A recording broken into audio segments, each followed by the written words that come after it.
Before we get started, I would like to briefly warn listeners that this fanfic that we are reviewing today, and therefore our discussion of it, do briefly touch on themes of trafficking and, to a lesser extent, sexual assault. It is implicit at one point and explicit. Nothing actually happens, but it is something that is discussed as a possibility and a motivation for certain things that happen later in the story. So if these sorts of things are things that make you uncomfortable or things that you'd rather not hear, either move on to the next episode of this or just be wary that these are things that do come up. We don't get very deep into it, and neither does the story. I just wanted to make sure that any potential viewers or listeners were aware that this is something that is discussed. With all that said, please enjoy this episode of the Unironic Masterpiece Fanfic Theater. So here's the idea I had. Imagine like a character, he's like the royal advisor, like unerringly loyal to his cause and his king, and he is like the guy who gets things done. And his loyalty is not in question, but the kick is he has Emperor Palpatine energy. He's got this hunch, and he's always wearing this big dark hood, and he's really pale. He's got crooked yellow teeth. He had an accident when he was younger, so his face is his jaw is stuck in this constant smile. And he grew up around a morgue and working at a morgue, so he's got this really tragic way of speaking because all of the turns of phrase he knows are gallows humor. Yeah. And he's just super loyal. He always defeats the king's enemies by capturing them in overly complicated death traps. And I just want that character to exist. Yeah. I call him Lord Traitorous. Okay. Can he be in the movie? Tell you what, I'll get back to you after I finish casting the other roles, and then we'll see what we can do with some rewrites. Yes. Welcome back to the Unironic Masterpiece Fanfic Theater. I'm Nick. That magnificent pitch you just heard was brought to us by Steven, and Jesse is once again with us, our special guest as always. Hi. Hey, Jesse. I got nothing. All right, well, today we are reviewing Miracle, which is a reasonable length fanfiction by an author known as TheRepeat. Profiles on both AO3 and Fanfiction if you'd like to catch up.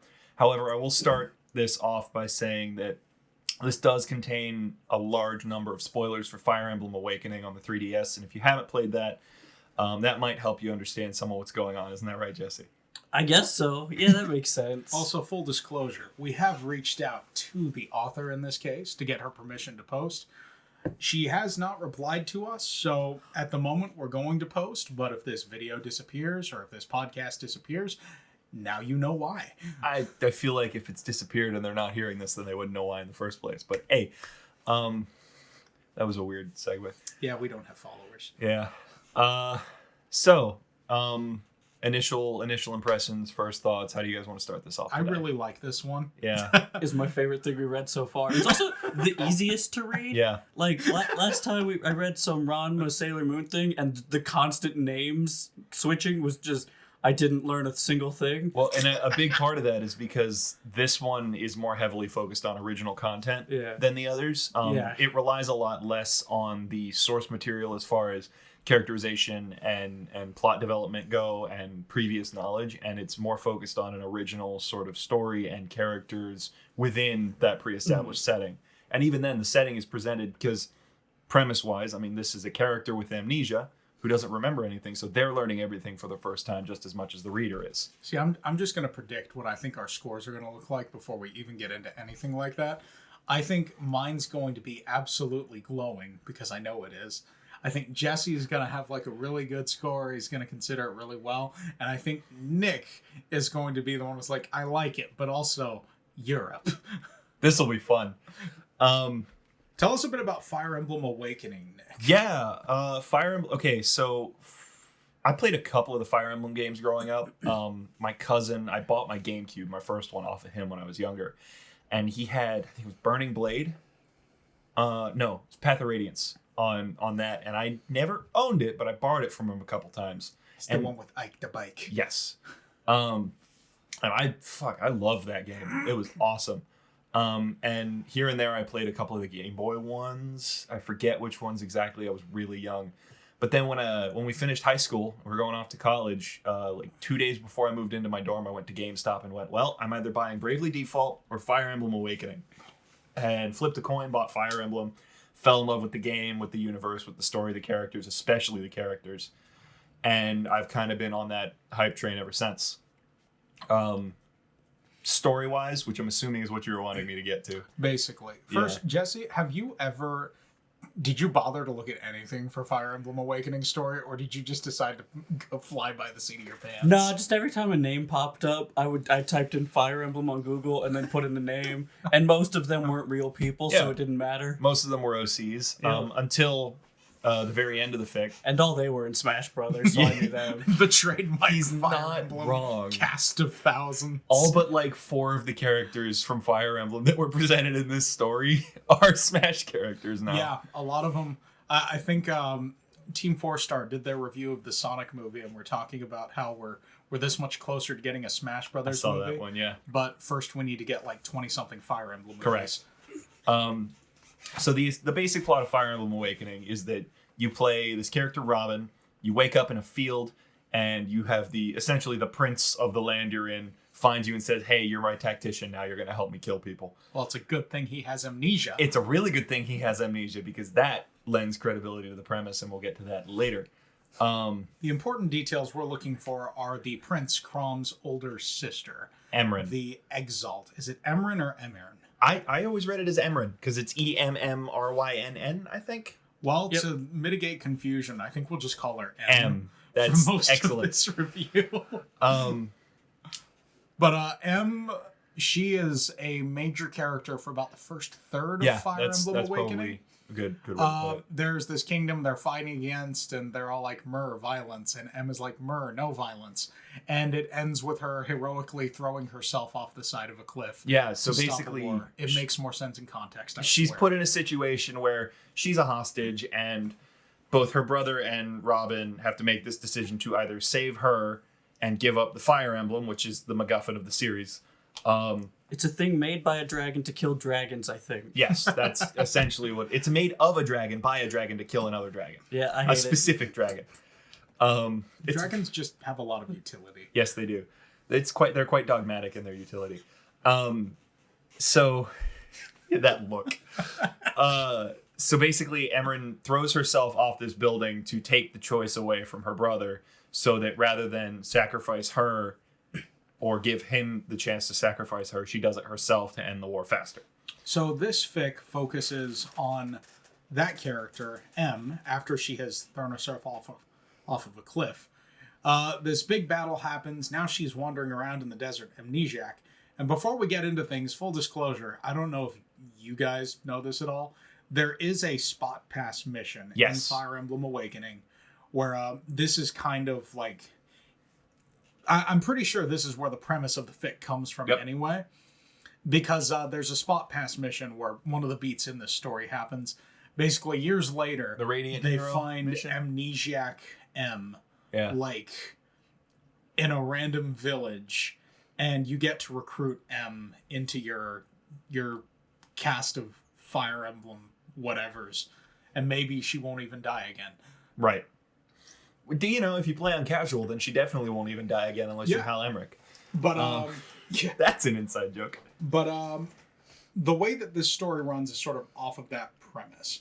And we're going with amnesiac M, who doesn't know who she is, doesn't remember anything, doesn't remember how to do a lot of really anything, and now she just kind of has to make her way in the world. She kind of just has a basic understanding of language, and that's pretty much it. You know, motor functions and whatnot. It's your sort of traditional take on amnesia. She has to relearn how to speak despite understanding what people are saying to her for the most part. Maybe not understanding the concepts, but the words themselves make sense. I'd say it's more she needs to relearn how to use words. Yeah. Here, bring it in so I don't feel like I'm peeking everything all the time. That being said, I think we can sort of just jump into jump right into premise stuff. Yeah. What did you guys think of our first grading criteria of the day? The premise of this story. What were your general thoughts on that? Who wants to start? Me or you? I don't even know how to start that. I'll go ahead and start because I know I'll at least be glad about it. Okay. I really like this premise. I don't think the premise itself is something that is like incredibly out there. Right. But I think it's something that definitely shows the potential that the idea has before you even get into the story. Right. Just thinking of, okay, this is what you're going into. Does this pull you in? That's sort of where I'm coming from. It's a strong premise. It's a good hook. I think it's something that will get you started. What do you think, Jesse? I think it was my favorite thing I've read so far. I actually really liked it. I don't know what you think about Fire Emblem, but Fire Emblem doesn't even matter till like part 6 or something. Yeah, somewhere around there. There's a couple of references here and there to the way things work within the universe. Oh yeah, it seems really awkward when you're just slight amount of politics, but otherwise. I think my favorite thing that happened just during general chat before this even started, there's a random block of text where M is like learning to recite. And she just gives this big block of text that's just like regular world history. And Jesse's just like, and with that, you've lost me. The Fire Emblem is the national treasure of Ulysses. Ulysses, probably. He has a screenshot of this pulled up on his phone ready to go. Composed of a fang from the dragon god Naga. In ancient times, it was known as the Shield of Seals. In ancient power, it was used to seal the earth dragons. The first exalt of Ulysses was a fell dragon, Grima, eternal slumber, 5 gemstones, Azure, Vert. And Vert's green. Something unlock dragon slaying. So that is literally the premise of Fire Emblem Awakening. Like, not the premise, that's sort of the driving force behind the story of the main game. I didn't even read that paragraph when I saw it the first time. Yeah. So, here's where my opinions on this come in. Everyone leans forward. It's a remix of the Fire Emblem Awakening premise, with a different character who didn't get a whole lot of screen time, air quotes, that is incredibly believable given what we've seen in the story, fits really well with the story that presented, and is entirely plausible as far as this sort of setup goes. I really liked the premise. I thought it was a good fit for the story. Score-wise, I gave it a 9 out of 10. Because I think they're maybe just in the premise itself, we could put maybe something a bit more unique. But as for what it is, like you said, it's a twist on the original premise of the game itself. I can't even really tell what that last point is coming off of. It just didn't go, 10 to me. Yeah. 10 out of 10. 10 out of 10 for Jesse? 10 out of 10. I think I'm going to surprise you both when I say I also gave it a 10 out of 10. Hey, yeah. Hey, so that's a 9 from Steven, a 10 from Nick, and a 10 from Jesse. For once in my life, I don't feel like I'm just giving away these points. Yeah. So we're off to a pretty good start here. I guess in this case, we'll move on to source consistency. Jesse! Okay, so I have to ask spoilers about the end of Fire Emblem. So, yeah, I'm going to insert this little bit of dialogue here before we actually start the conversation. So, one sec, real quick. Just a warning, if you have not read this fic, if you have not read either of the other 2 parts and you would like to avoid spoilers, please either go ahead and play Fire Emblem Awakening or read this fic on your own before we begin the discussion. Thanks. Spoil the crap out of it. Yeah, right. So, there's 2 things. One that I really just want a yes or no answer to. After Robin kills evil Robin, does he come back? Yes. Yes. In the same field? Yes. Okay, and then you mentioned that did they find M as an amnesiac? Does she ever start to get her memories back, or is it just kind of you find her and now she's in? You find her and now she's a unit for the most part. Yes, kind of. Does no one care like Crom and Crom's sister? Well, here's the thing. It is a spot pass mission, which basically means it is not just optional. It also might not even be in your game if you weren't walking around with your 3DS in sleep mode in your pocket. Which, fortunately, because around this time I was playing my 3DS a ton. I was brand new on campus. You know, I walked around with my 3DS in my pocket on Wi-Fi on all the time. I managed to get almost every Spot Pass event to happen. So as far as just consistency with the canon of the game, with the events that go in there, yes. It is consistent with that. Well, then I think it's perfectly consistent as far as my knowledge of not Fire Emblem goes. See, here's what I'll say. And this is what I have in my notes. I blame this fic for the fact that, quote, Fire Emblem indoor plumbing, unquote, is on my Google search history. Oh, you know what? I was actually curious about that the first time she used a sink when she was in John's house. And then the pipe broke, and it was even before it's literally when she's using just to clean dishes. And I'm just like, they don't mention sink until a few chapters later, which is a really weird thing. It was just like, I always think about what it's like in the past, and I'm like, everything seems fine, and we gotta go back. A sink.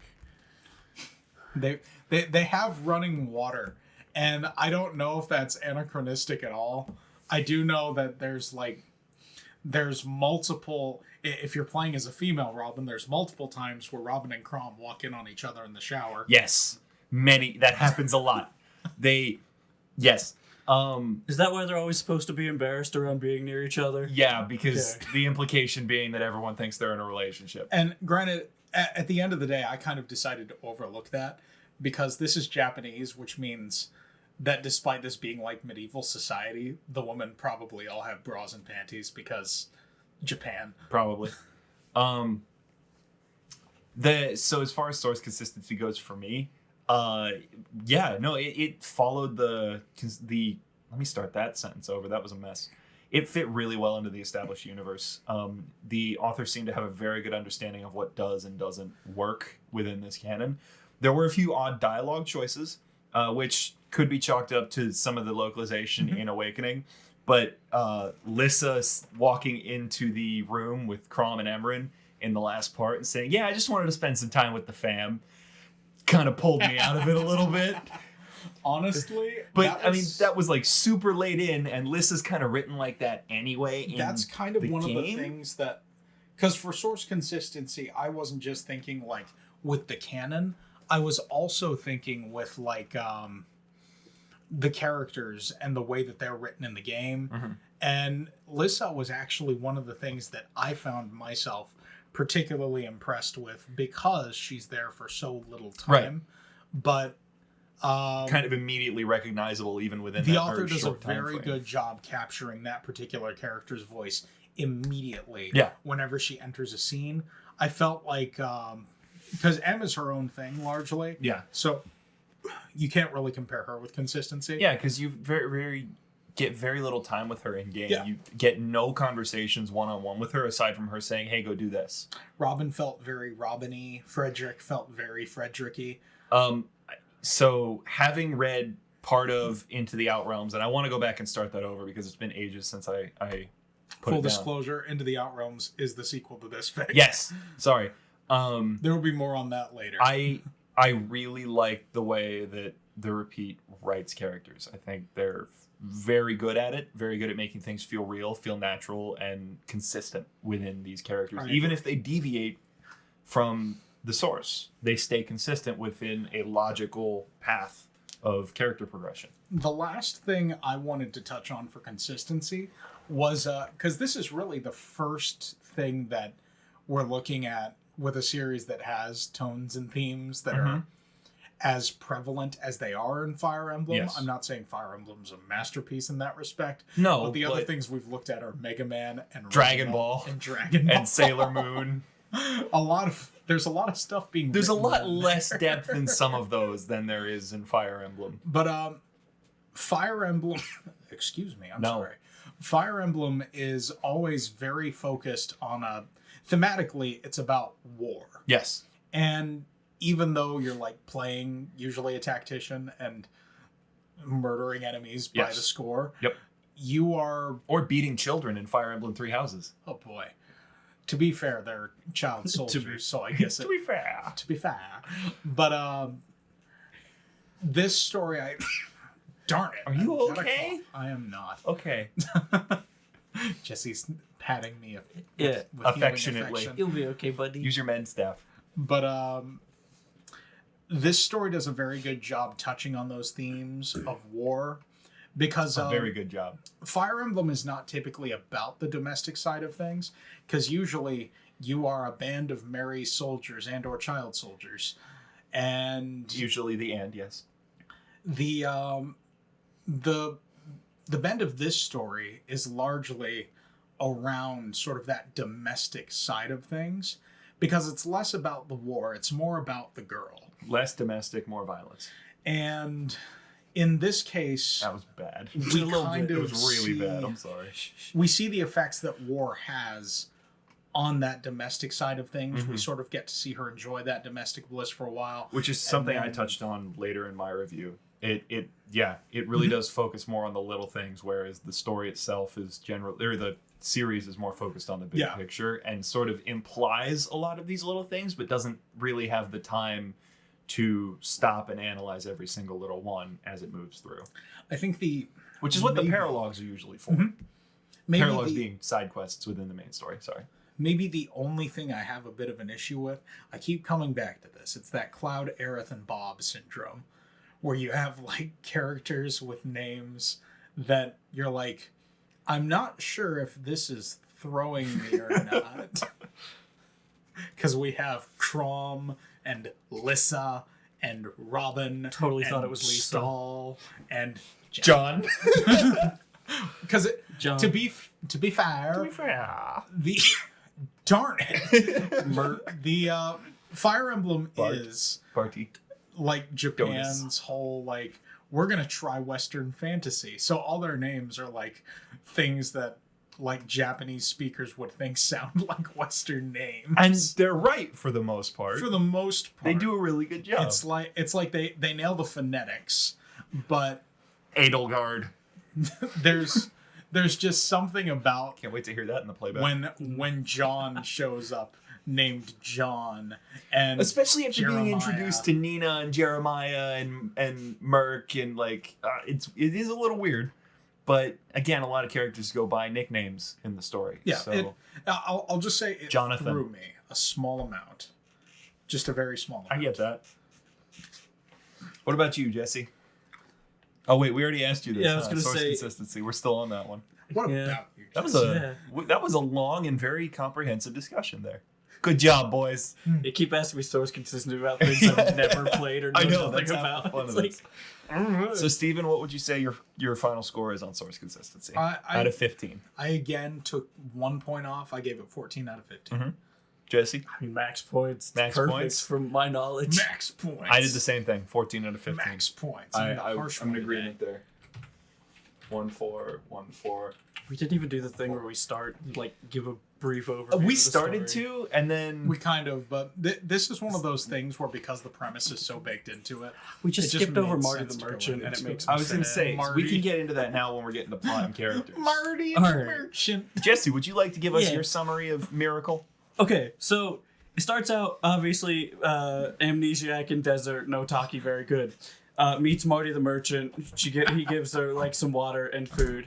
I'm going over the first part very long for a reason. Yeah. It never really explains her at all other than gold hair or blonde hair. Yep. So I had no idea how old she was until part 3, which I get like, I don't know anything about Fire Emblem, so I didn't have any clues of anything of who she was. Just interrupting, I think maybe that's what that 1 point came off in source consistency for. Because M has a huge brand on that her is forehead. not mentioned once Nobody sees it! Until part 6, when someone brushes her hair away, and you just, boom, there it is. Which also it's like, you bothers me exalt. Because multiple times they mention people messing with her hair and never once apparently touched the it's like all the way down to her eyebrows too. Her bangs have to be covering her eyes at all. People did make a point to mention her bangs a few times. They did, but like not that thick. Anyway, especially like Nina when she's brushing her hair. Yeah, but I have bangs, and if I had like a huge, notable, nearly glowing sigil on my forehead. Anyways, then she gets into town, gets a bad job, panics, then gets abducted by pirates. Yeah. To then be the lead pirate sex slave, but luckily, and wife. Yeah. Yep. Luckily, he gets seasick, so he doesn't do anything. And then one pirate gets jealous of her newfound friendship with that's a bit of a rocky start. So he just throws her off into the ocean. Then she gets picked up by some dude that goes fishing on the weekends, which is never brought up again.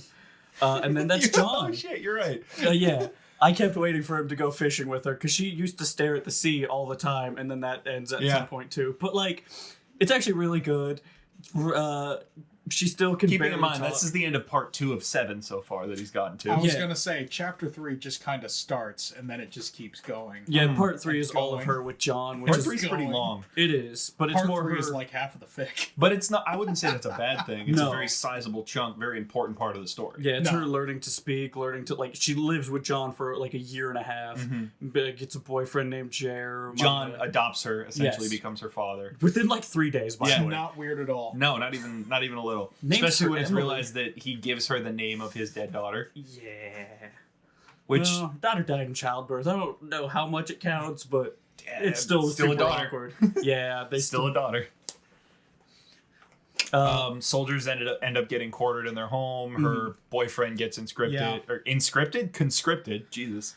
A war happens. The gang comes. And she gets missed by the gang. Yep. So there's a point in the Fire Emblem Awakening plot where you go to Valm to take down Walhart the Conqueror, and in the very first mission, when you get to when you have landfall, you fight in Valm Harbor and you meet Seri, leader of the Resistance, and you save her when she's backed into a corner surrounded by Valmese soldiers. And they mention at one point that M is supposed to run, find the Resistance, and escape with them. And then she finds the pirates, and the pirates are like, no, Seri's corner, we have to leave. So they just fucking leave right as the main cast arrives and Valm Harbor. That's hilarious.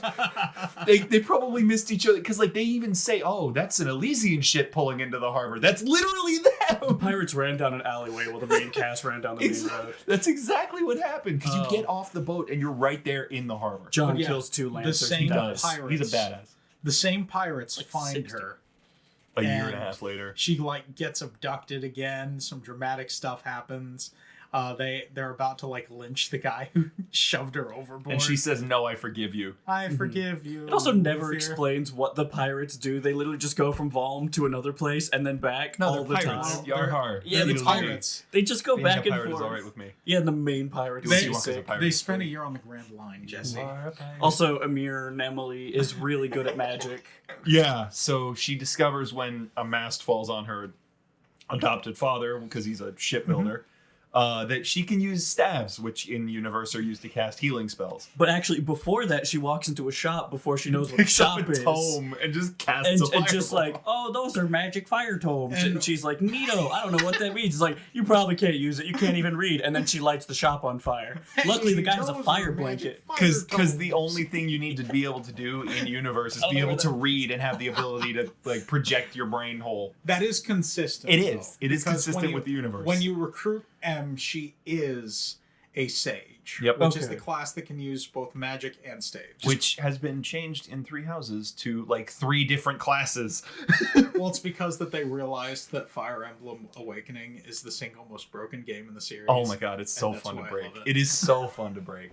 But she gets kidnapped by the pirates again, and then they meander about for a little while. Ragna Ferox. Yes, and then the war ends, and then M gets mad. Yes, so they're on their way back to Valm Harbor, and they pass this, what they call the ghost ship, which is just a ship with a bunch of Risen, which are essentially spooky zombies, on it. Zombie boys. That attacks their ship, kills everyone on it, and she's left alone, and she's essentially ready to die, laying on the deck when the ship put Betty's leg down. Laying on the ship, and the ship makes landfall, and she ends up on this small village island off the coast of Valm, where she's later found by the cast and essentially reunites with her family. Really quickly, on this island, it's these people basically are like, oh, no one knows about this island. We've been here for... So Incest Island already giving off weird vibes. I know nothing about the game. And then she says, everyone treats her way too nice. She even tries to mess up on purpose, hoping someone will do something. And just no one does. It's a little too weird, and she's not sure what's going on. And I kept expecting them to be cannibals at any point, because that's always what it is. But the truth was that they noticed her fucking brand and literally recognized her immediately. And didn't tell her for a month. Yeah. Well, it's because they know that she's the Exalt, and they're trying to nurse her back to health. What their hope is that her memories will come back on their own. Yeah. But it's been a while. They haven't yet. Fat chance, son. Yeah. That whole island's really weird. Oh, you don't know my parents? You've met them. I just never told you they were my parents. Meanwhile, in the background, back at the plot. Meanwhile, the plot continues. It turns out this whole Volmor thing was some weird... It was a setup. Setup. It was just a setup. For the fell dragon Grima to return, who tried to return earlier, but was then thwarted because of time travel. Yes. That's a whole other story. I love my Lucina a bimbo. A bimbo. And apparently Robin's kids... Don't call her that. No, that's not what I meant. You know it. Yeah, so there's a big element of Fire Emblem Awakening is time travel. Yeah. Essentially, these soldiers, Lucina being the first, come back from the future where Grima won. And whenever you make two soldiers shag up, their kid comes back from the future. So is Robin's wife like set in stone in that game? No. You are Robin, and you get to choose whoever it is. In my game, mechanically, the way that works, the kids are all attached to whomever their mother is. Yes. Except for Robin's child, who is always attached Morgan, to Robin. my favorite. I love her so much. Morgan will be a girl if Robin is a boy. I figured that out when I googled her. And then Morgan will be a boy if Robin is a girl. But the way that it works is the same mother will have the same child, and then whoever the father is just determines what their hair color is. And some of their stats and abilities and stuff. And you build support by having units fight with each other and then talk with each other between fights. That's stupid. Yeah, the big benefit of support is A, it increases their stats when they fight next to each other, and B, you get an extra free unit out. I'd hate if I went on a date with a girl and then my 15-year-old kid with them walks into the bar. And you've only been dating for like a month? Not its first date. Well, they have to get married first. Yeah, they have to achieve maximum support, and that's if you do it right, it can be like 2 fights. You can break that shit. But in my game, I had Robin married to Lissa, who's Crom's sister. So my Robin's children were Owain and Morgan. Owain is the best. He just walks around with a sword and he's fucking crazy. See, in my game, I had Owain be the child of Lissa and Donald. Oh, no. Because Donald is the most broken unit in the game. We're getting off track. Yeah, before we get too far into this. Donald is the most broken character in the game because he learns a skill which basically maximizes the chances of his stats going up after a level up, which basically means you'll have endgame Donald in like 4 fights. And if you class him right, he can be almost unbeatable. Mm-hmm. And the kids will inherit their parents' skills. Yep. So Owain can inherit that skill from Donald. Yep. You'll suddenly have endgame Owain. And I love to think, because Owain's always talking about how the blood of heroes flows through his veins. And the implication is that he's talking like about Marth. like Lisa. The royal blood of the exalt that flows. But he's actually just talking about Donald. I like to think Donald. he's actually talking about his good old dad Donald, who always gets her done. Donald once walked into a battle between 2 opposing armies of 40 men each, and just stood there and took it and killed all of them without a scratch. A finger. He just stood there with a log in his hand, going, "Howdy, y'all!" Boom. I also really like Prima. Just unrelated. You liked what? Prima? Like legendary hero dude? Yeah. Priam. Okay. It's just like he has one talk with Crom where Crom's like, before we do our fake battle, I'd like a little time to plan. He says no. No, he's like, I get what you're saying, don't care. Walks away. I think the line is something along the lines of, I see what you're saying and you are correct. However, you can either fight with me or not. I think I screenshotted Yeah, that you one probably too. would. Well, he says says you can live as a coward. I'm just going to very quickly finish the synopsis. Bad guys come from the final arc of the game. Yep. They start killing the villagers.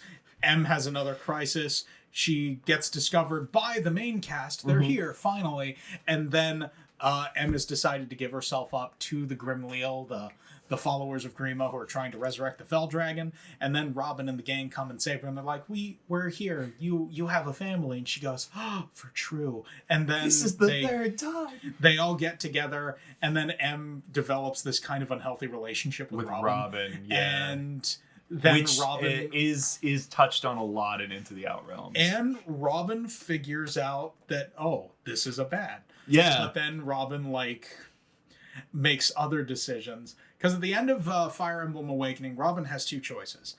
He can either let Chrom, using the Falchion, strike the final blow on Grima. Falchion being a hero's relic, which is a legendary hero weapon. And that will end the threat for 1,000 years. Or Robin can kill Grima himself, because Robin has a little bit of Grima in him. Because Robin is literally Grima.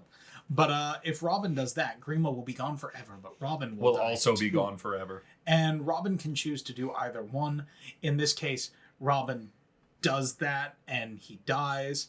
And there's some good moments we'll touch on later, where Robin's wife and child and other child are having, Sumia, Cynthia, and Morgan in this case. They're having some hardship, some family drama. But then things all go together. Em, having finally returned to her family, decides to go on a road trip to go back to all the places she went, and she gets sad because she goes and finds the guy who she was boyfriend, girlfriend, Jeremiah, who got conscripted. And she finds that he survived, but he's moved back to his old town and married his childhood sweetheart, Rose. But she gets sad and then says, just forget you ever met me. You'll be happier that way. And it's a very mature moment for her. Yeah. And especially considering her entire experience of the world is approximately 2.5 years at this point. And then they get home. It's a very long 2 years. Guys, good news. Robin's back. But bad news. He's an asshole now. Yeah. More of an asshole. To be continued in the story that was actually written before this. So, Miracle, I don't know if we mentioned this before. I know we mentioned that it's part of a series. It's actually the second one in the series. And the author touches on this at the end of part 7, that it was not a good idea to mention at the beginning of the story that it's actually part 2, because that would spoil the reveal of who the main character was. Mm-hmm. I actually haven't read part 1, and having revisited this, I find myself wanting to read part 1. I will actually touch on that later after we've gone through full plot and characters for this. So I am the only one of us here who's read through all 3 parts all the way. So, saying that, what is your opinion on the plot and characters? Plot and characters, this is the real beef of this story. Yes, it is. Because the author mentions this at the end. The story isn't about... it's not about how Emirn finds herself. It's... The girl doesn't learn that she is Emirn. The girl learns that she is... who she is. Mm-hmm. It's about that character finding herself, and it's very true to that idea. Finding herself, not who others think she is. I also like that she never fully regains her memories. No, I like that too. And like the idea of who Emirn was is still supposed to just be left as like legendary person almost. Which was a good take on that. Yeah. There's some good planting too, just narrative structure wise. I really like the way that you get it planted, the drink that tastes like laughter. Yes. And then you get reminded of it later where Jeremiah is talking about, just joking about, sort of making fun of her for mentioning the drink that tastes like laughter or wine. And then later down the line, we realize that the reason she thinks of it that way is because she and Chrom used to drink wine together occasionally. She and Chrom would share drinks together, and she can't hold her liquor. Chrom would laugh at her. And that's why she has the association. Yeah, that's just a very well planted bit. There are a couple of little bits like that throughout the story, and I think all of them are really well done. But that's the one that stood out to me the most. I think the original characters are very strong here too. Yes, I think the only one that's not is Jeremiah, and that's only because he kind of exists to serve a simplistic purpose in the story, and it is understandable for his character to be somewhat simplistic as well to serve that purpose. Mm-hmm. He doesn't get a lot of time to develop. He kind of just is. And he doesn't have a whole lot of time, period, in the story, but he leaves a big impact on this character. Regarding the Vulm section, John is a much stronger character than Jeremiah. For sure. Even considering, like, the weirdness... Because I can get over the weirdness of... You're my daughter now? Adopting, like... A 20-something.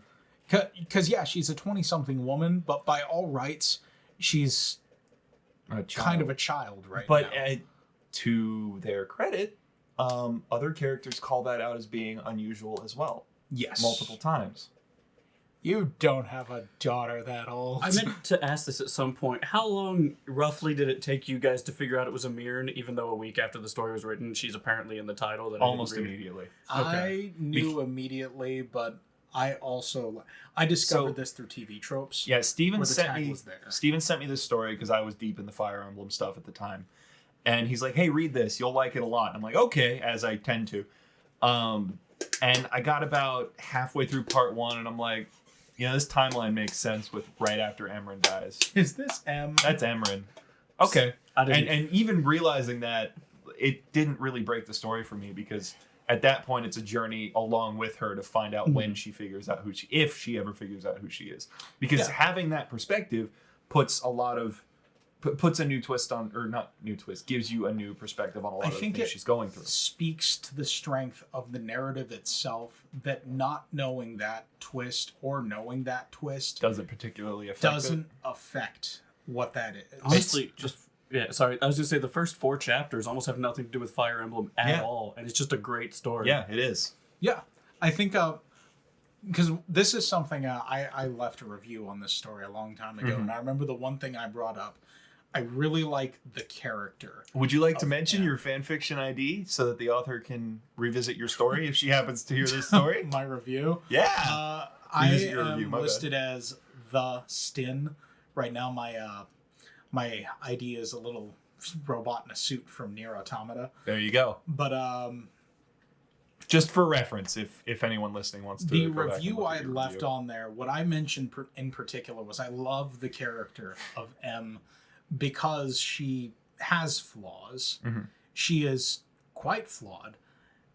And I like that even though she has a lot of those hallmarks of who Emran was, she's kind of selfless in some ways, but she's also really selfish in other ways. I would agree with that, because she's got sort of that core of who Emran is, but without the experiences that made her who she was, right? I also she's got that tendency toward the selflessness and the helping others in any way that she can, but she's also got self-serving attitudes, because her whole experience up to this point has been survival and trying to figure out where she belongs. I also like that because she comes off as kind of wooby-ish at the beginning of the story, just because, and she mentions this, and it frustrates her. She needs to be protected. And I think that's part of why a lot of people like this story so much, because M, in like those first 3 chapters, hardcore triggers the protect. Yeah. Yep. And which is why her death has such an impact on so many players. She knows that, she understands it, and it frustrates her that she needs to be protected. But as the story goes on, as we get into chapters 5 and 6, she sort of gets to a point where she realizes, yes, I can protect myself. I can help protect others. And that's sort of realizing that as part of why she views Robin so affectionately, because he treats her as an equal, and he expresses to her that he needs her help. He treats her like someone who doesn't need to be protected. Right. And is someone who can protect others. And that's part of what makes her get the... She wants the Robin, man. Can I touch on Robin for a sec? Touch on. Heyo. Emran couldn't. So one of the things I really like about a lot of the ways that Robin is presented often in fan fiction is, much like a lot of these lead protagonists in games and stories where you're recruiting people and training them, Robin is very charismatic. He's very good at talking to people. He knows how to not necessarily manipulate, but how to speak to people in a way that makes them want to work with him, whether it's intentional or not. I'm wondering if you're going the same place I want to go with this. I don't think so. Because I've got a very simple point to make here. That point is just that I really like the way Robin is written. I do. I know he's got a lot more to him. There's a lot more under the surface. He is manipulative, and he knows that he's manipulative. And the way that he views people isn't necessarily the best way you should, but he does love them as people. I think Robin is a sociopath. Absolutely. Definitely. I think he's a sociopath who knows that he is not... He doesn't view people with the same value that other people view them, but he has learned to sort of utilize his unique views in a way that is positive for himself and for the people around him. But maybe not a total sociopath. He definitely has sociopathic tendencies, but I would also say that he does clearly love the people around him. He does. Right? He is capable of feeling and experiencing and expressing those emotions. Anyway, they're units. Yeah, they're units. Yeah, so I mean, the plot's well structured. It's creative enough to keep you engaged, but it's simple enough that within its relatively short length for a fic like this, it doesn't push anyone away. It's easy enough to follow while also giving you a reason to keep reading, because you can't necessarily predict everything that's going to happen. I will bring up one random thing, because this is something I thought about afterward and it kept bugging me. Because when M is thinking about joining the army to be with Jeremiah, John goes into like this long spiel about medics, like, the history of medics in wartime, and I'm like, John, why do you know all of this? You're a carpenter. John Carpenter. You learn a lot when you're John 50-something. Carpenter.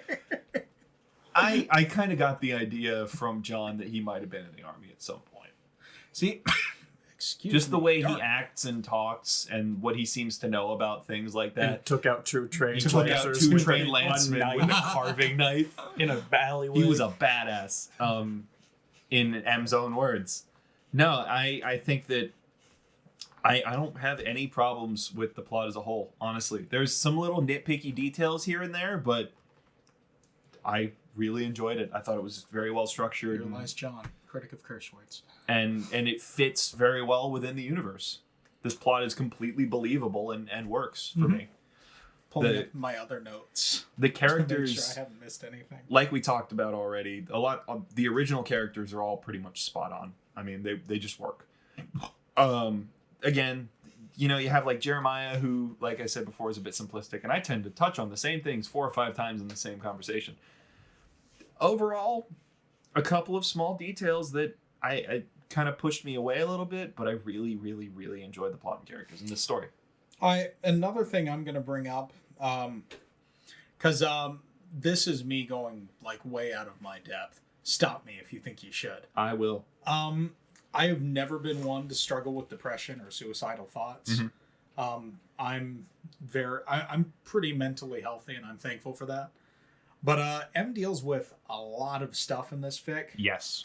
And I'm not really at liberty to say whether or not its handling of some of those themes is deft or not. But for what it's worth, for what my experiences are, I do think that it does a good job handling those themes tastefully and showing a character who deals with those things and resolves to sort of grow past them. So everyone's experiences in those regards are different. There's no one particular way to present that sort of thing.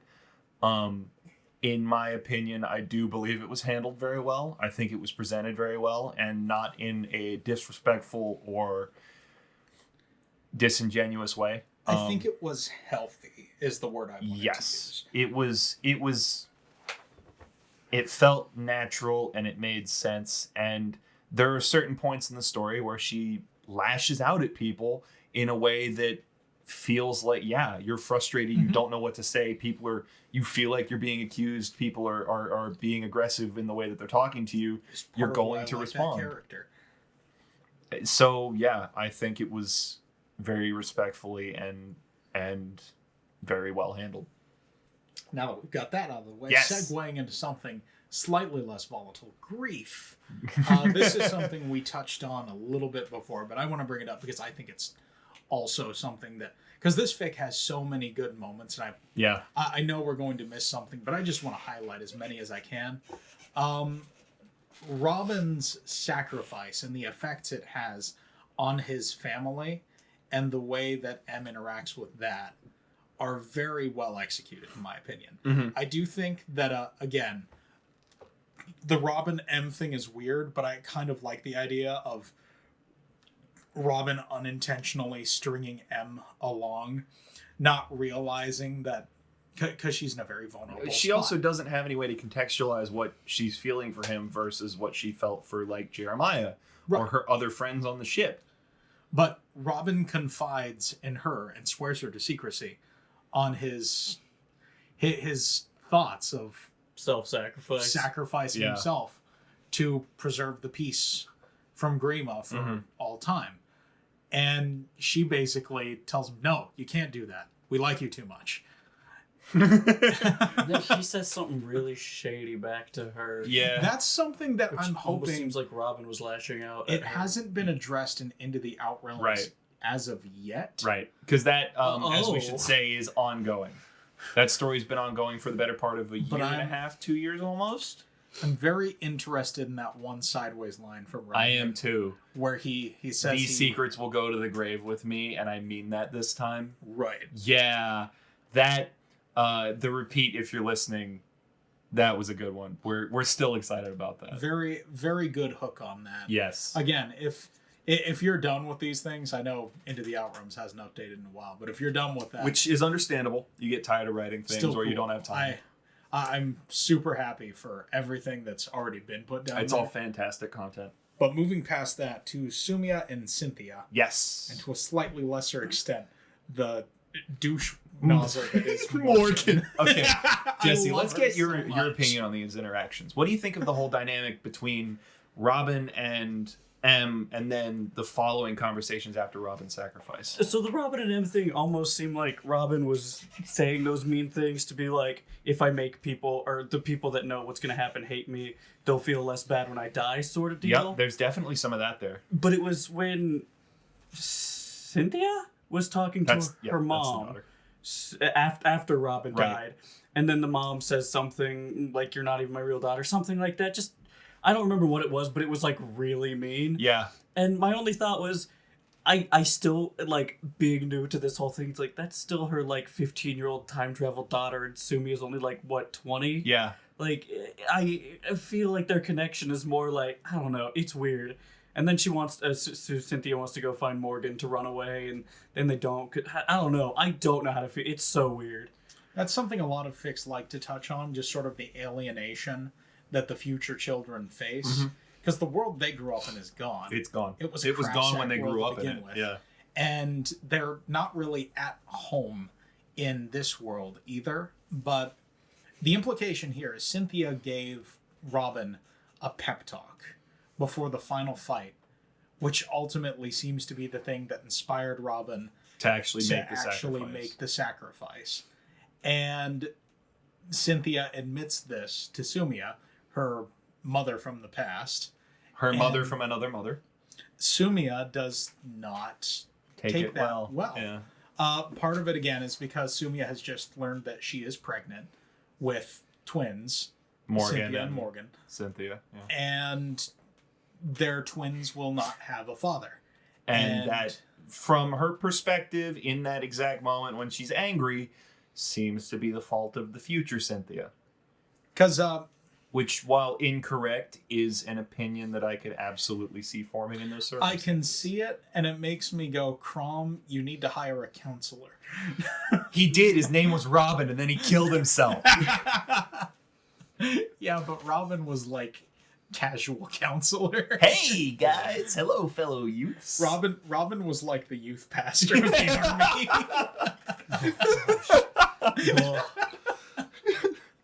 But, that's exactly what Crawl looks like, too. Like, not knowing anything about Fire Emblem, that's kind of what I expected him to be like. But, the exchange between Cynthia and M right after this argument is really good because Cynthia wants to just go away because she wants to just put it all behind her. And M basically brings up, yes, things are bad now, but if you go away, it'll only get worse. They will only stay bad. They will never get better. Yeah. You will never reconcile with your mother if you decide to go away. But if you stay, there's a chance that you will. Yep. Excuse me. And then there's just that wonderful moment. Morgan just comes out. What are you guys doing? It's so late. Shut up and hug me, okay? And we mentioned, Steven specifically, you said Morgan's a bit of a total douchebag. Oh, that's specifically referencing Into the Outrealms. She gets very little, if any, screen time. I keep saying screen time. That's just how my brain operates. In this fic. But suffice to say, she is probably my favorite character in the follow-up story. Morgan is a great character, the way TheRepeat writes her. Yes. I will say, the first story in this trilogy, Dissonance, I haven't read it in a while. Mm-hmm. I can't remember if Morgan is quite as douchey in Dissonance as she is in Into the Outrealms. And I think that douchiness is part of why I like her. Yeah. Because she is... Well, again, characters evolve as writers change the way they write them. She is a genius.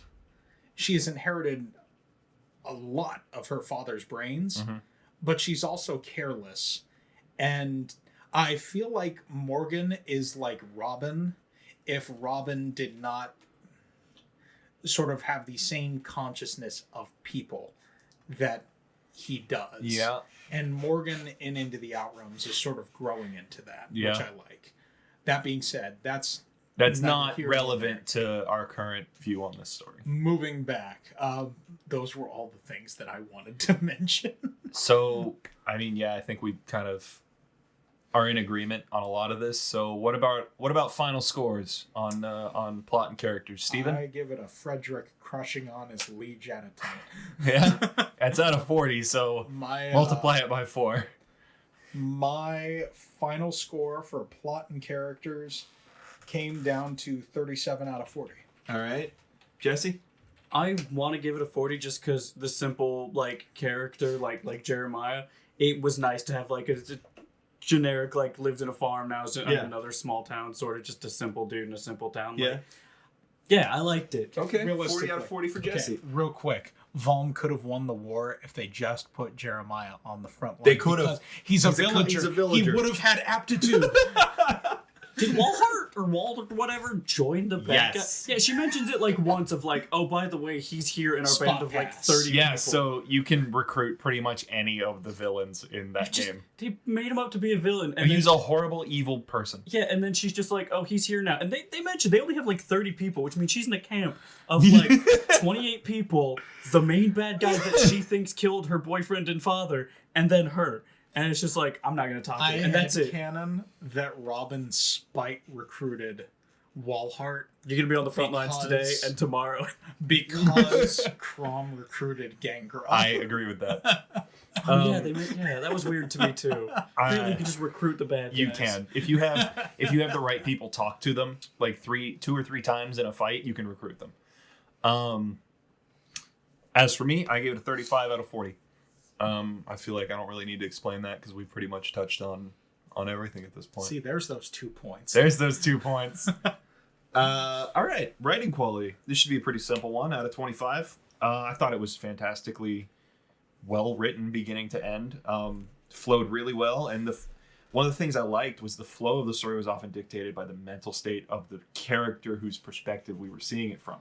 So it was a little broken, a little disjointed when Em was stressed or at the beginning, and then as she gets herself together, it gets more coherent. But then as she gets stressed out and things get more chaotic, it sort of starts to fall apart a little bit. And I thought that was a really nice touch. Yeah, it actually comes across really well too. It does. Unlike I've seen other things try to emulate that, and it's just like I don't understand what's happening. They're emulating this. Yeah. Well, emulating that sort of idea. Yeah. I gave it pretty good marks. Not quite perfect. There were 1 or 2 occasions where I had to reread a sentence 2 or 3 times to get what it was saying. Yeah. But aside from that, the prose is all very, very good. Mm-hmm. The hard thing about writing is writing in a way that keeps the reader's interest. Yeah. This is something I have a huge problem with. Yep. Because if you ever read any of my stuff, you'll like, he just keeps having like the same rhythm in all of his sentences over and over again.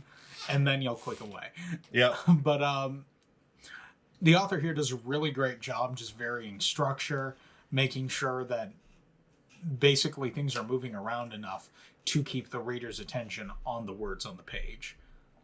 Like right now I'm still rereading Halkagania Online, and that story is one of those ones. I'm gonna go ahead and say I don't think we're ever gonna cover that, at least not for a long time. Oh no, that thing's a doorstop. That's like 5 Harry Potters long. Yeah, like all 7 of the Harry Potters. Yeah, it's a lot. But something about that story that I've noticed is that I'll read a bit, and you ever have one of those moments where you're like reading a bit and you read like 3 pages and you realize, wait a minute, I didn't wasn't absorb actually any of that. listening. Oh, Yeah. My brain, I scanned everything and I didn't absorb any of it because you get into that rhythm where everything's sort of written in, and it's not a bad story. It's like that same energy like in Gravity Falls where Dipper's like, this is worthless.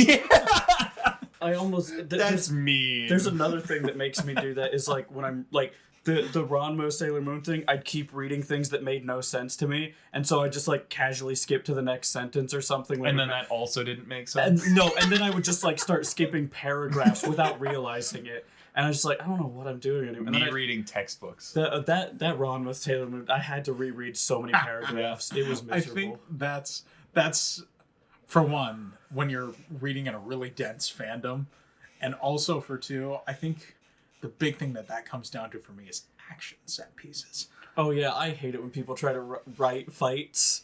I don't know what was happening when she was fighting that dragon dude. I don't know if he was on his dragon. I think the fights in this worked out decently well. I love that they skipped the Grima fight. I was so happy. Because she wasn't there. Yeah. She wasn't there, so why would they do it? Because the Grima fight doesn't really matter. The Grima fight. I was hoping she would skip it too. I hope all of the chair noises are being picked I'm up. I'm trying not to move so much. And you're in the quietest one. But it's good because I fidget so much. But I think the action scenes that are here work very well because they're fairly minimal. They don't overstay their welcome. Because if you're going to write action scenes, and I'm going to bring up Brandon Sanderson. Yes. Because Brandon Sanderson is just sitting down there in the corner. There's also another one behind you. There's one up there, and there's like 3 more on the bookshelf.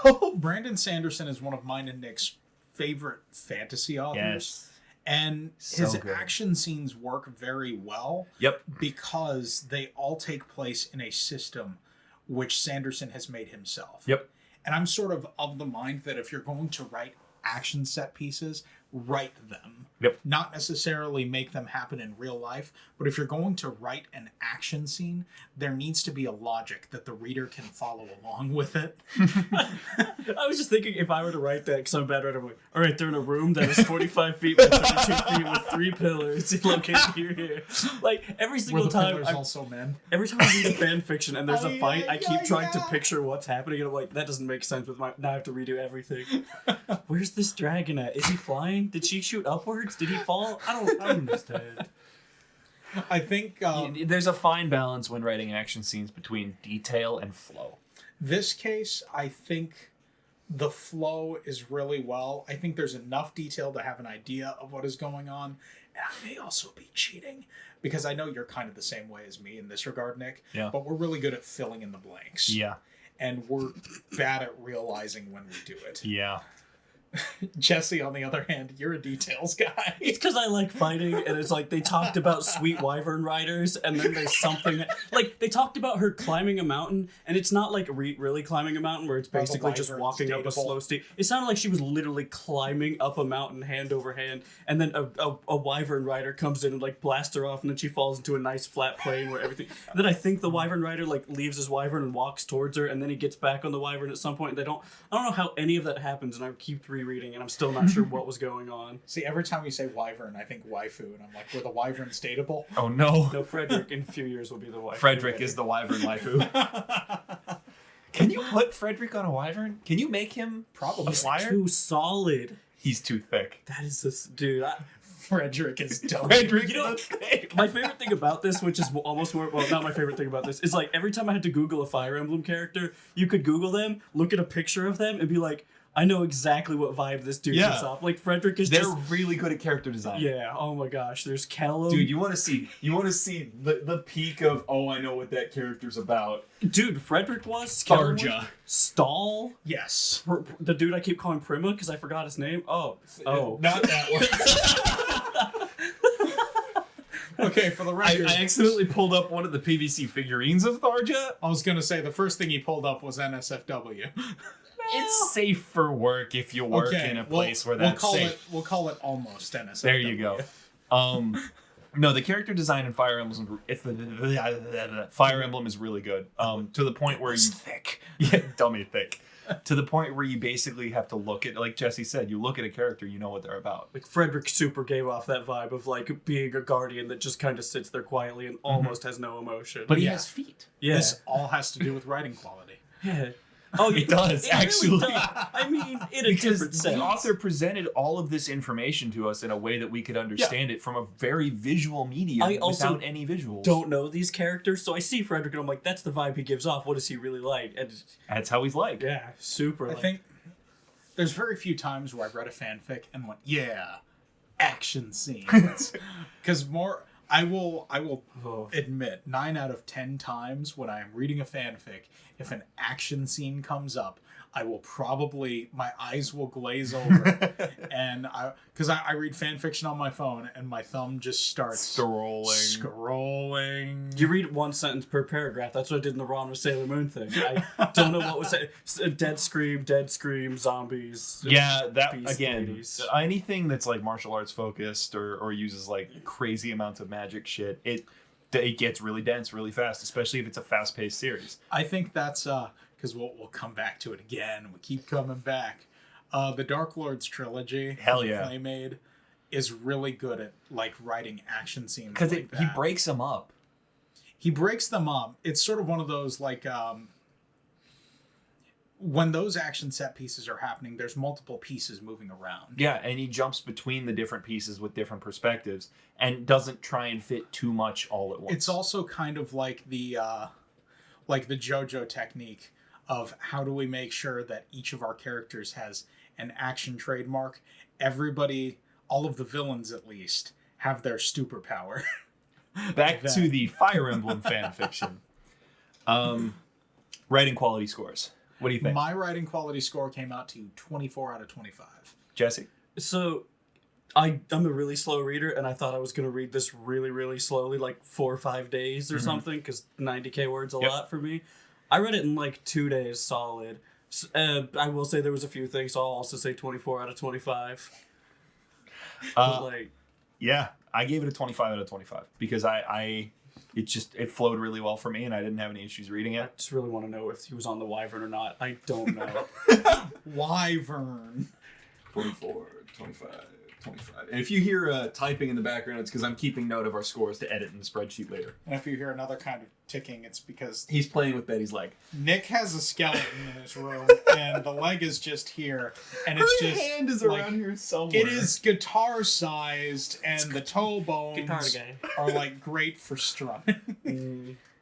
Moving on. Cleanliness. I liked all the line breaks. I want to give that max points. I didn't really notice any mistakes, spelling or grammar wise. I'm going to come back to chapter 3, man. What's the that? John chapter?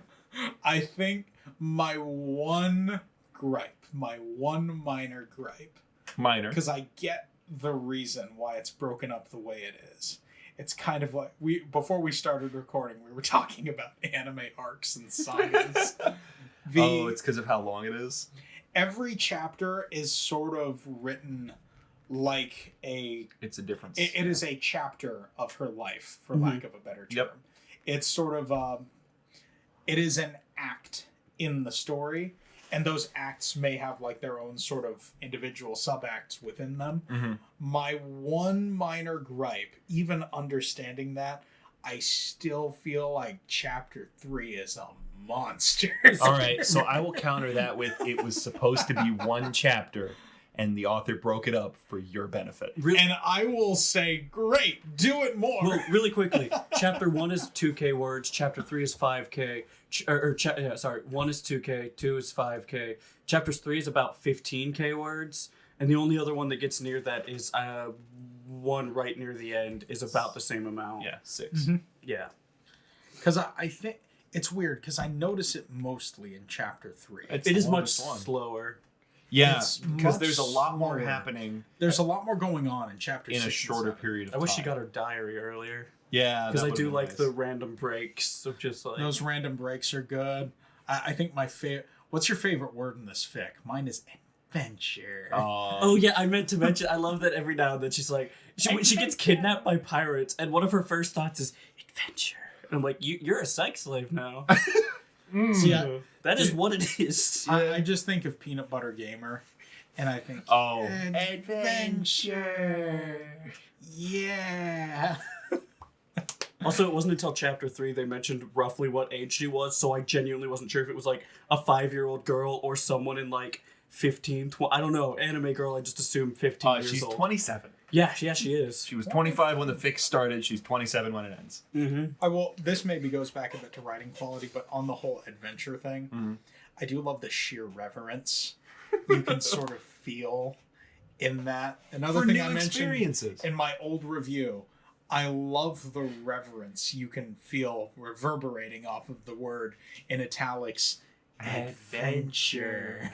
It goes back to what I just said, which is that it's a new experience. She has so few of them that any new ones are an amazing thing, and that's a great way to look at it. I really like that.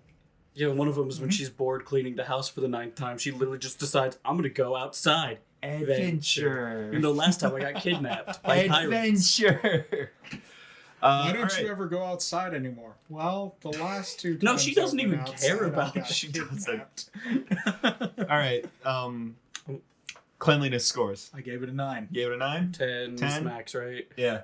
I also gave it a 10. And that is a completeness bonus as well. The more line breaks, the more likely I have to give it a 10. That's what my idea of cleanliness is. I love that we haven't even explained the rubric this time. Yeah. I feel like we're well in enough. We're 4 episodes. We're 4 episodes For the benefit, we'll start the next one out with the rubric. With the rubric. I forget every single time. You guys talk while I do the math. Well, while he does the math, I'll just explain the rubric. Well, the way that we work off of this, we have different grading criteria for my highly subjective rubric. Number 1, the premise of the story, the what if, 10 points. Number 2, consistency with the source consistency, 15 points. Number 3, plot and characters. These are lumped together because largely they're the meat of any story. 40 points for that because, like I said, they're the meat. And then writing quality, we put 25 points there, and 10 points for cleanliness, which is more, it's less about writing quality, and it's more about the ease of reading.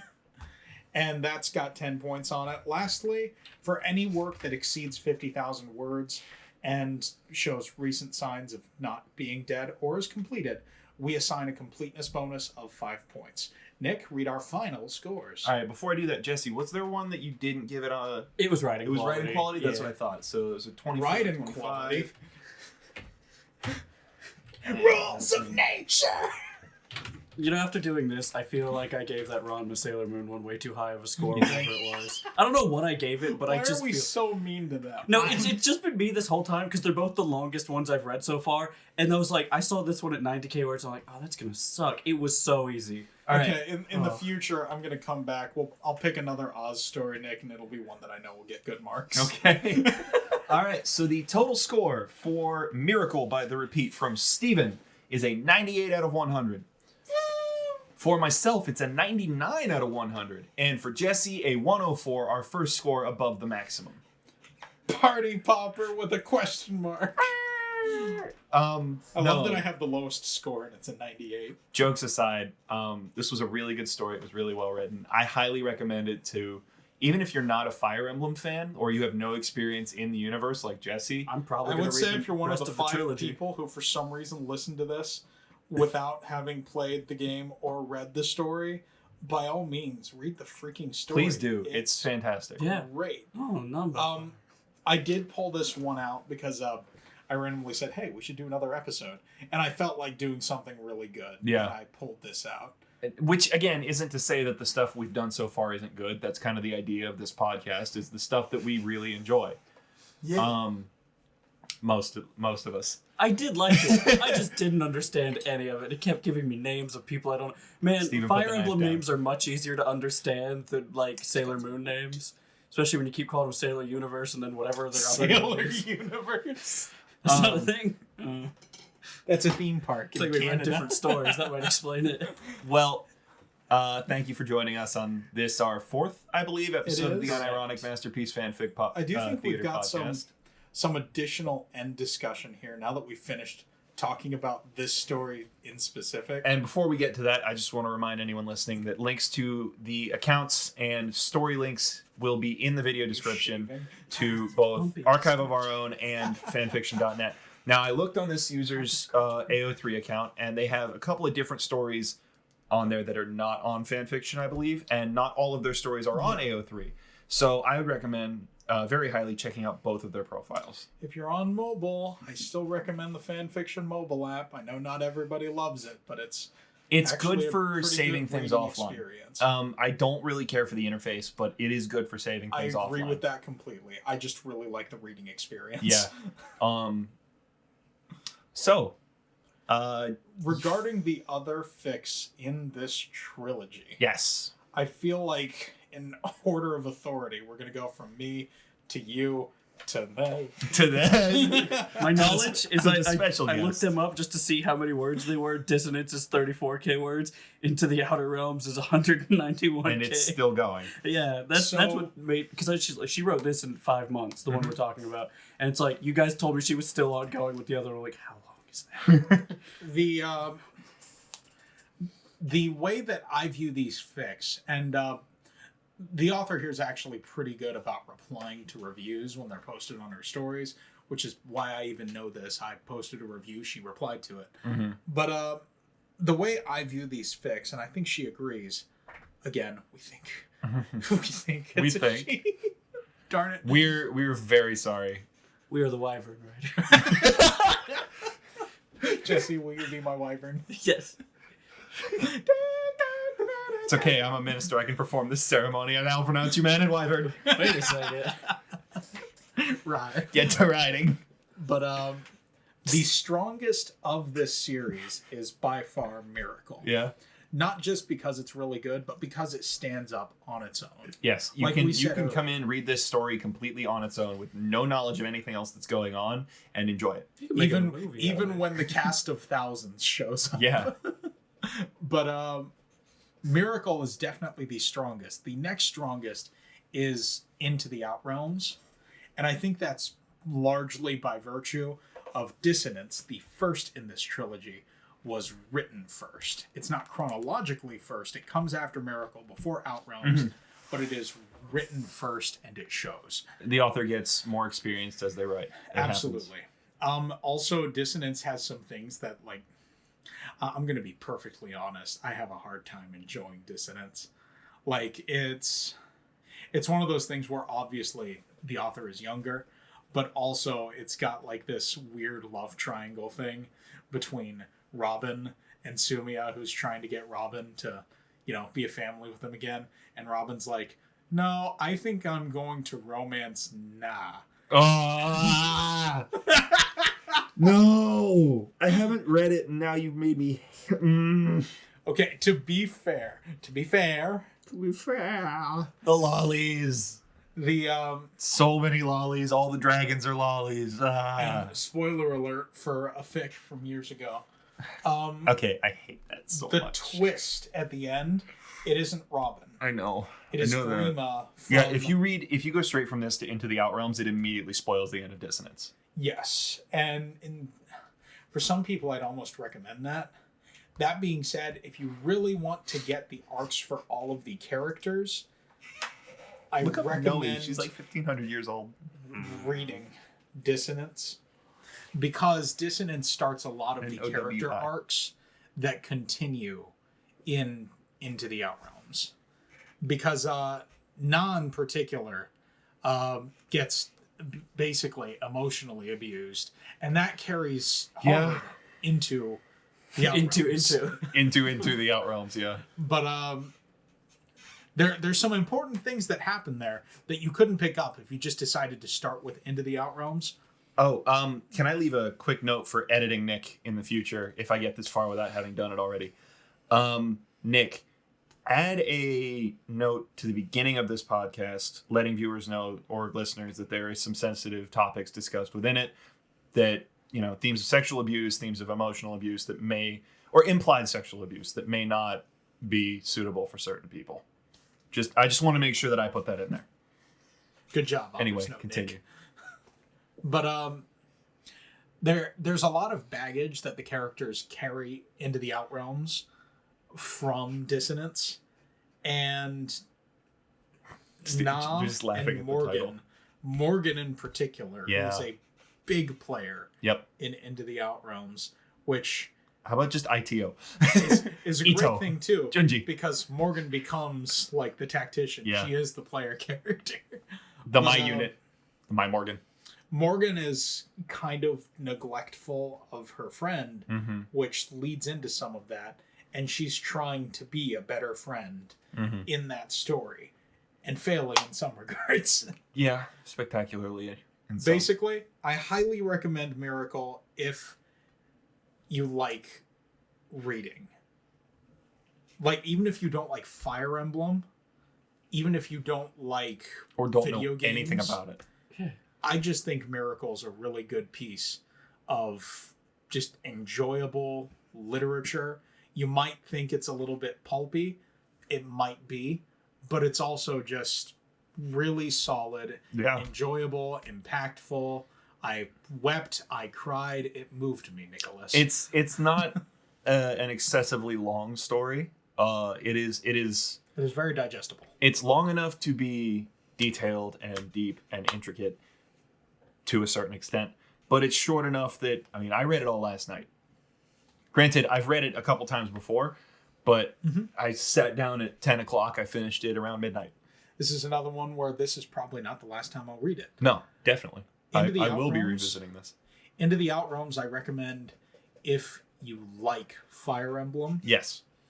Into the Outrealms requires a bit more of an understanding of the games, I would say. It requires a bit more of an understanding of the games. Or at least awakening. Yeah. Into the Outrealms, most of which you can get from 10 minutes on the wiki. Because, like, Awakening has this mechanic where you can go into the Outrealms and basically get characters from Fire Emblem games past, Einrahars. Which are essentially... characters as trading cards. It's Pokemon. I summon you, Marth! But Into the Outrealms plays around with that in a way that's really neat, kind of exploratory of the old games and the old characters, but sort of brings it all together in one place. As for Dissonance, I recommend for the... I recommend it for the hardcore. I recommend Dissonance if you read Miracle and you really want more of these characters and you really want to know the context for Into the Outrealms. So you're saying I need to read Dissonance is what you're getting. You're getting to me, telling me that I should read Dissonance, which I've already decided I'm going to do. I just want to read Dissonance and then we won't record a podcast about it. We'll just discuss it on our own. I mean, I almost want to read it just so I can find out if Frederick and Emma get together. Well, do not yet. I'll tell you what. We're about an hour and 20 minutes into this. That's a little bit longer than our last couple of podcasts. So I say we go ahead and end it here. Yeah. And we will. I'll get this edited, get it up, and we'll see what we can. Shut up. We'll see what we can figure out for next time. So thank you for joining us. I'm Nick. This has been Steven and Jesse. Peace. See you next time. See you and goodbye with the good Lord Traitorous. I keep saying Prima. I can't. I had to Google his name to remember how to say it. Prime.